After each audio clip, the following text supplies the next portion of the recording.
예수님의 이름으로 기도드립니다. 아멘.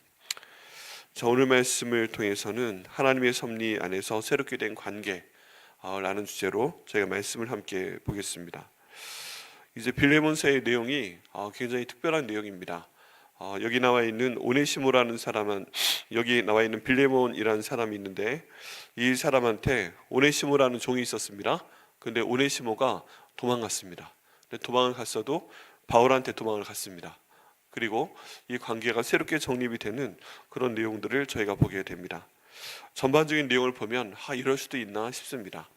그리고 이때 특별한 시대 상황이 있습니다. 한 가정이 있는데 둘 다 교회 나오는 사람인 거예요. 한 가정이 있는데 주인이 빌레몬이고 그 종이 오네시모인데 두 사람 다 같은 그리스도 안에서의 신앙이 있는 사람이란 것입니다. 그래서 오네시모가 어떤 잘못을 했는데 하여간 도망갔는데 바울에게 갔고, 이걸 바울이 이 사람을 데리고 있다가 오네시모에게 돌려보낸다는 내용입니다. 그런데 여기에 대해서 특별히 오늘 말씀의 본문은 하나님의 섭리 안에서 새롭게 된 관계가 형성이 된 것이다, 이게 하나님의 뜻이다 하는 내용을 사도 바울이 말씀하고 있다는 것입니다. 여러분 혹시 이런 관계에 있는 분이 계십니까? 굉장히 그 관계 자체가 내 말을 들어야 되는 사람인데, 관계 자체가 어떻게 보면 나와 안 좋은 관계에 있는 사람인데, 하나님께서 어떤 사건을 통해서 그 사람과의 관계를 새롭게 하시는 겁니다.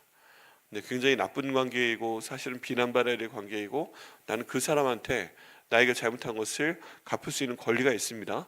당연합니다, 그렇게 하는 것이. 그런데 주 예수 안에 있기 때문에 이 관계를 새롭게 정리하면서 그게 잘못한 게 맞는데, 예수님께서 우리에게 주신 사랑을 통해서 관계를 새롭게 해라, 용서하고 주님 안에서 형제로 받아들여라 하는 하나님 말씀이 내게 떨어지고, 내가 어쩔 수 없이 그렇게 해야 되는 것인데 그게 오히려 하나님의 의를 이루는 그런 관계가 된다는 것입니다. 어떻게 보면 내가 손해보는 거야. 모든 관계가 내가 손해를 안 보고 내가 이익을 보는 관계를 갖게 되면 좋습니다. 우리 대부분 또 그런 관계를 찾습니다. 이렇게 만나봐도 이 사람이 나에게 손해가 되겠다, 이 사람이 나에게 유익이 되겠다, 뭐 이런 사람은 사귀려고 하고, 그렇지 않은 사람들은 또 저희가 박하게 대하거나 힘들게 대하거나 눈빛이나 말투나 행동이 달라질 수밖에 없습니다.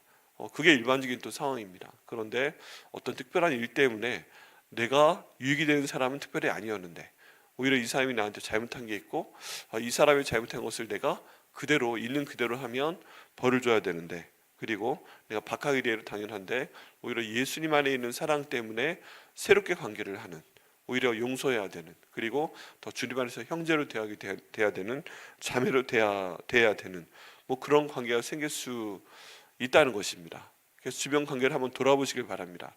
내가 예를 들어 빌레몬이라면 나는 나에게 잘못한 오네시모 같은 사람을 어떻게 대해야 되겠는가, 이런 방향으로 한번 생각을 해보시고요.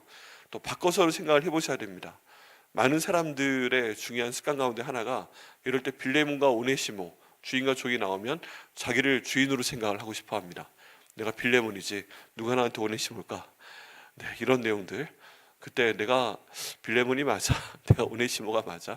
근데 많은 경우에 보면 내가 오네시모인 경우도 있는 거예요. 내가 어떤 사람이 있는데 그 사람한테 내가 아래에 있는 사람이고 내가 잘못했는데 그 사람이 내가 잘못한 것에 대해서 야, 이렇게 했으면 좋겠다, 좀 난 잘못했는데 미안한데 좀 받아줬으면 좋겠다, 뭐 그리고 그 관계가 이제 주님 은혜 가운데서 정말 주께서 용서하시고 사랑하시고 나의 부족함을 받아주는 그런 관계가 됐으면 좋겠다. 그런 오네시모 입장에서도 한번 봐야 됩니다. 뭐 비슷한 관계가 다윗과 요나단의 관계에도 가끔 나옵니다. 많은 사람들이 다윗이 나중에 왕이 되잖아요. 요나단은 죽잖아요. 이럴 때 그런 기도 합니다. 하나님, 저희 요나단은 어디 있을까요? 자기가 다윗이고 저희 요나단은 어디 있을까요? 저를 위해 죽어줄 그 사람 어디 있을까요? 뭐 이런 기도를 하는 경우도 가만 보니까 전부 다예요. 저도 저희 요나단을 찾았고 많은 사람들이 그렇습니다. 그런데 말씀을 보게 되면 뜻밖의 내가 요나단인 경우도 있는 거예요.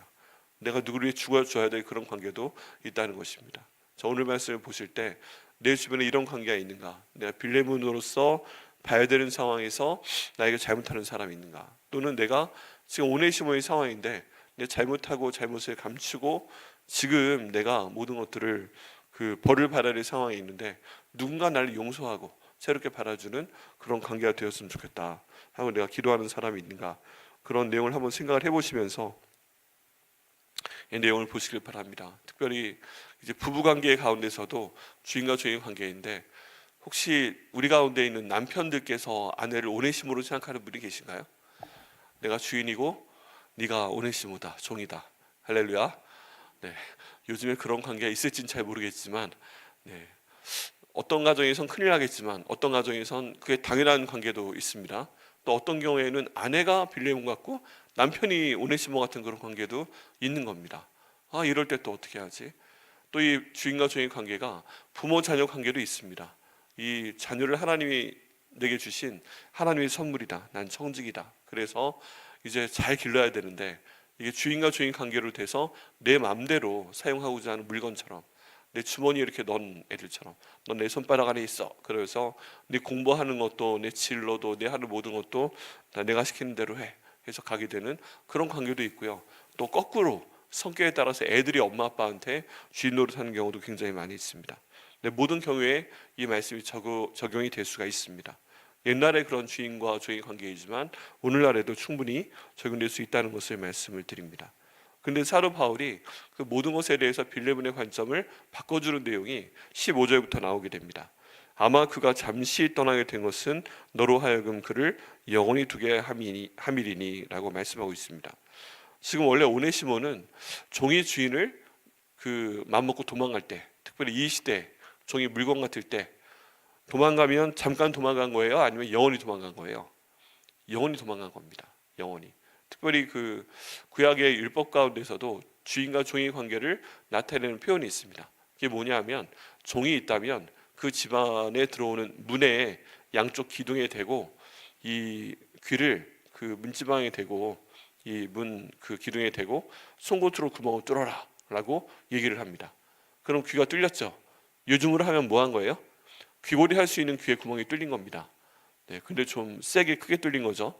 그리고 나서 그 집에 영원히 종이 되었음을 표징으로 삼아라, 이런 표현이 있습니다. 사실은 귀에 구멍이 뚫린 게 뭐의 표시다? 종의 표시다. 종의 표시. 할렐루야. 네.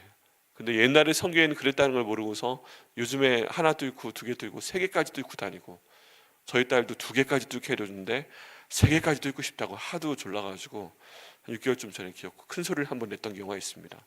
야, 무슨 세 개까지 뚫어, 나중에 혀에도 뚫겠다, 배꼽에도 뚫지 그래, 막 그러면서 제가 물어붙였던 적이 있는데, 어쨌든 성경 가운데 있는 뚫는 것은 그런 것입니다.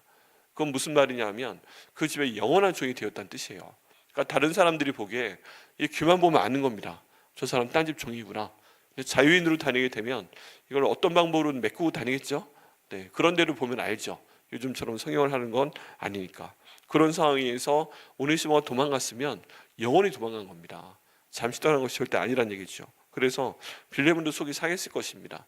지난번에 이 본문으로 말씀드릴 때도 우리나라에서도 예전에 조선시대에 종이 도망가며 춘덕군이라는 사람을 사서 잡아오도록 합니다. 예전에 그런 드라마도 있었고요. 또 그 당시에 이 로마에서도 마찬가지입니다. 가면 잡아오게 돼 있습니다. 그러면 죽습니다, 잘못하면. 근데 그런 상황 가운데 있는데 지금 바울이 새롭게 해석을 합니다. 이 사람이 잠시 너를 떠나게 된 거다. 잠시. 그리고 나를 찾아왔다. 그리고 너로 하여금 그를 영원히 두게 한다 라고 이 상황을 바꿔버립니다. 이 상황의 구체적인 내용이 무엇인가? 그 다음 구절에 나오게 됩니다. 뭐가 왜 영원히 두게 되었는가? 16절 말씀에 이후로는 종과 같이 대하지 아니하고 종 이상으로 곧 사랑하는 형제로 둘 자라. 내게 특별히 그러하거든 하물며 육신과 주 안에서 상관된 내게랴 라고 말씀하고 있습니다. 지금 그 관계가 일시적으로 종이 주인을 떠난 관계가 아니라 영원한 관계가 되었다라고 얘기하고 있습니다. 근데 어떻게 영원한 관계가 되었는가? 그 전에는 네가 주인이고 여기는 오네시모가 종이었다. 그런데 이제 이 사람이 잠시 너를 떠나게 돼서 더 이상 종으로 두지 말고 사랑하는 형제의 관계로 하나님이 변화시켜 주신 것이다 라고 재해석을 하고 있다는 것입니다. 여러분 어떠세요? 이런 표현이. 지금 이 사람은 내게 종이고 내 말을 들어야 될 사람이었고 죽을 죄를 지었는데 하나님께서 그 일을 행하게 하시고, 그래서 이전엔 종이었는데 내가 돌려보내니까 이제 도망가서 마음을 바꿔먹고 돌아온 종으로 대하지 말고 이제 주 안에서 같은 예수님 안에 있는 사람으로서 형제로 대하라 라는 그런 내용입니다. 그런 내용. 그러니까 이게 얼마나 그 빌레몬 입장에서는 참 힘든 내용이겠어요. 그 손해보는 내용이겠어요. 이게 지금 내 종이었는데 도망갔는데, 지금 내가 벌을 줘도 시원치 않은데 속이 상하니까, 그런 시원치 않은 관계에서 오히려 하나님께서 그를 잠시 도망가게 하신 것이다. 지금부터는 그가 네 종이 아니다. 그를 주 안에서 특별히 형제로 네게 대해라. 더구나 그 형제의 관계가 이루어지는 근거는 이 오네시모가 너와의 관계는 그런데 이미 나와 예수님 안에서 형제가 되었다. 특별한 사람이 되었다. 그러니까 너도 내 사랑하는 형제인 오네시모를 더 이상 종으로 대하지 말고 주님 안에서 특별한 사람으로 대해주기를 바란다 라고 얘기하고 있다는 것입니다. 오히려 신분의 상승을 지금 얘기하고 있는 거예요. 종으로 갔다 종으로 도망갔으면 이전보다 낮은 신분으로 대하고 벌을 줘도 마땅한데, 우리 예수님 안에서 형제로 받아들이고 너는 그를 용서해라. 그리고 예수님 안에서 영원한 이제 성도의 관계로 되었으면 좋겠다라고 말씀을 하고 있습니다. 여러분, 이 내용이 좀 적용이 되세요? 적용이 되세요? 지금 이 종이 물건이 도망간 것을 그 당시의 법으로나 요즘 법으로나 굉장히 큰일인데, 사도 바울이 이것을 섭리로 해석을 하고 있다는 것입니다. 하나님께서 그를 바꾸시기 위해서, 그를 영원히 네 옆에 두기 위해서 섭리적으로 도망가게 하시고, 섭리적으로 나한테 도망오게 하시고, 내가 네 허락을 받기 위해 돌려보내니까 너는 그를 예수님 안에서 형제로 생각을 해서 나를 대함같이 대하라 라고 얘기합니다. 17절 말씀에 보면, 그러므로 내가 나를 동역자로 할진대 그를 영접하기를 내게 하듯 하라. 심지어 뭐라고 하는 거예요? 지금 이 사람이 섭리적인 관점 안에서 그리스도 안에서의 형제인데 또 한 가지 표현이 나옵니다. 그게 뭐예요? 이제 그 사람을 동역자로 알아라. 너와 같은 신분으로 알아라. 야, 지금 이게 말이 되는 얘기 같지 않죠? 동역자로 알아라. 그렇게 받아주라는 얘기입니다. 또 노예가 도망갈 때 일반적으로 보면 그냥 도망가요? 아니면 가다가 자기도 먹기도 해야 되고 뭐 좀 해야 되니까 훔쳐가지고 도망가요? 훔쳐가지고 도망갈 수 있죠. 집 나가는 애들이 그냥 나갑니까? 네, 뭔가 가지고 나가지. 그러니까 이 사람도 나갈 때 지금 여기 이 곳에서부터 어디를 가든 하여간 뭐 로마로 가건 간에 먹고 살아야 되니까 금붙이든 은붙이든 동이든 뭔가 동전이든 가지고 나갔을 가능성이 큽니다. 심지어 그랬을 가능성이 큰데 이 사람을 동역자로 알라. 야, 이 도둑놈을, 이 종놈을 동역자로 알라. 지금 추천서 한 장 받아가지고 그러는 거예요. 네. 여러분 같으면 어떻게 하시겠어요? 여러분이 얼마나 믿는 사람인지 모르겠지만 하여간 저라고 합시다. 네. 제가 바보 같지는 않겠지만, 네. 어쨌든 제가 추천서를 써줬는데 누가 도망을 왔어요. 예를 들어 뭐 어떤 관계든 아들이건 딸이건 우리 엄마랑 한판 하고서 왔는데, 우리 엄마 아빠가 나를 죽이려고 한다고 그러면서 왔는데, 제가 전화를 하든 딸을 만나자고 하든 아니면 뭐 카톡을 보내든 그렇게 해가지고 더 이상 그냥 키워야 되는 아들 딸처럼 생각하지 말고 동역자로 알아라. 하나님께서 잠시 맡기라고 맡으라고 주신 그런 사람이니까 어차피 나중에 좀 크게 되면 품을 떠나게 되면 이 아들이 이 딸이 나중에 동역자처럼 될 거다. 어차피 그래야 되고 나중에 우리 힘들게 되면 얘한테 용돈 다 써야 된다. 그러니까 지금부터 미리 동역자로 여겨라. 뭐 이런 얘기를 제가 한다고 하면 어떻게 하시겠어요? 네. 거꾸로 그런 상황이 저한테 벌어지면, 네, 알겠습니다. 근데 저한테 30분만 시간을 주십시오. 30분 동안에 비 오는 날 먼지 나듯 패버린 다음에 뭐 등등 그렇게 할 수 있다는 생각을 한번 해봅니다. 애라면 네, 얼마나 화가 나겠어요. 뭐 가출하면서 100만 원 가지고 나가 썼고, 아니면 했는데 1000만 원 뭐 카드로 긋고 한도도 안 되겠지만 등등 뭐 이런 내용들입니다. 저 유학생들 가운데 보면 가끔 애들이 학교에서 그런 걸 배웁니다. 뭐냐면 엄마 아빠가 너 때리려고 하면 112에 신고해. 뭐 이런 걸 학교에서 배웁니다. 그래서 뭐가 있어가지고 잘못했는데 엄마 아빠가 왁 해가지고 혼내려고 하거나 아니면 때리려고 하면 정말 전화기를 듭니다. 네, 신고한다고 막 그래요. 그러면 어떻게 할 것 같아요? 우리 아버지를 어떻게 하시겠습니까? 우리 아들이 지가 잘못했는데 야, 저기 공부 열심히 안 해. 학교 보내놨더니 지금 수학이 50점이 뭐야? 그럼 50점 맞았다고 패려고 그랬어. 이거 팰만 해요, 안 팰만 해요? 안 패시겠어요? 네, 일반적으로 열받습니다. 네. 여기 와서 이렇게 고생하는데 너라도 공부 잘해야지 이렇게 나와야 되는데 50점을 맞아, 더구나 한국 놈이. 그러면서 패버리려고 했는데 딱 전화해들고 신고한다고. 지금 가만히 있으라고. 내일 전화하면 아빠도 학교에서 잘려요, 막 이런 얘기하면서 막 덤빕니다. 어떻게 하시겠어요? 이 얘기를 저희 그 아빠들끼리 한번 얘기를 해봤는데, 학교 안에서 공부하는 아빠들끼리 해봤는데 10명이면 다 비슷한 얘기를 했습니다. 제가 따로따로 이렇게 물어보기도 하고 같은 자리에서 물어보기도 했는데, 그러면 대부분 이랬어요. 그냥 그래, 저기 너 우리 이제 너 그거 한다고 했으니까 아빠 공부 안 해도 돼. 짐 싸가지고 한국 갈 거야. 넌 미국 영토니까 지금 네가 일일이 전화하겠다고 하는데, 넌 미국 영공을 벗어나서 공해상으로 들어서는 순간 화장실로 가서 나한테 죽어. 알았어? 너 여기에서 더 이상 학교 못 다녀. 너 이제 가서 너 한국말 배우고, 너 드라마에서 나오는 일진 봤지? 너 그런 고등학교 중학교 보낼 테니까 애들한테 좀 맞아봐. 너도 짐 싸. 바로 우리 한국으로 돌아가는 거야. 그러면 애들이 이러고 있다가 잘못했어요 한대요. 대부분 한 번씩 다 집안에서 일이 있었어요. 돌아갈 거야 그러니까 잘못됐어요 하고 그다음부터 열심히 하겠습니다 하고 공부하고. 이게 대부분의 상황입니다. 어떤 아빠도 엄마도 굴복하지 않고 우리 한국 가면 된다. 네가 여기 뭐 계속 살 줄 알아? 아 웃겨. 그러면서 짐 싸 됐어 무슨 학교야, 너 내일부터 학교 가지 마 이러고서 이제 해버리면 그 상황이 정리가 돼버리는 거죠.